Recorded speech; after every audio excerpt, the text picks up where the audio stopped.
Hello, this is Talking McTalkface here, and today I'm going to talk about a hot political issue. And I've been in two minds about whether to do this or not, because I don't want this channel to be a political one. I want it to be fun, and I strongly suspect there won't be many jokes in this little talk, because what I'm talking about is the biggest decision that Britain's had to make in the last 30 or 40 years. In fact, since we voted to join the EEC, as it was then. On Thursday, the 23rd, we're voting on whether to leave the EU as it is now. And this is an irrevocable decision. Referenda aren't like elections every 4 years. You just get one. And once you've made that decision, right or wrong, you're stuck with it. You've got to live with it. Your children have got to live with it. And this is what absolutely terrifies me. Because if we do leave the EU, it will take at least 10 years to get things sorted out.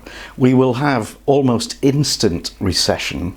We will have all kinds of problems. We will have massive price rises. And I'm not scaremongering. This is very much what is likely to happen. If you listen to any economist, and you should do, because these people actually know what they're talking about. They're all like, especially the American ones, the foreign ones, foreigners. Yeah. They just can't believe that we're actually doing this, contemplating, committing economic suicide, because that's what it is. This campaign for this referendum has been horrendous. We're now in post-truth land. Donald Trump over there is in the same place where facts, truth don't matter. And that terrifies me as well, because how can you argue with somebody like that? You know, it's just, I know what I know. And actually, missus, you don't know what you know. You know what you've seen or heard or read in a filthy propaganda pamphlet. The lies about the 350 million a week that we send to the EU. We get most of that back, and it's not a huge amount of money. Get some proportion, get a sense of perspective. We are the world's 5th largest economy. You know, our wages, our GDP are enormous. If Britain was an average earning bloke, right, with that GDP, this amount equates to a subscription to Sky Sports.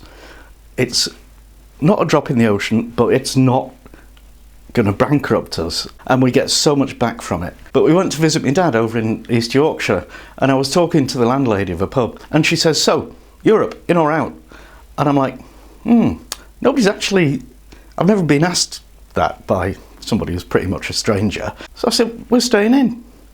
And she looked at me like I'd just ordered a deep fried ferret on toast. And she says, "Really? You're the first person I've ever met who said that." And she meets a lot of people, a lot more than I do. And that really frightened me. I'm sure if I went round where I live and just knocked on doors or talked to complete strangers and asked them a question, I might get exactly the same response.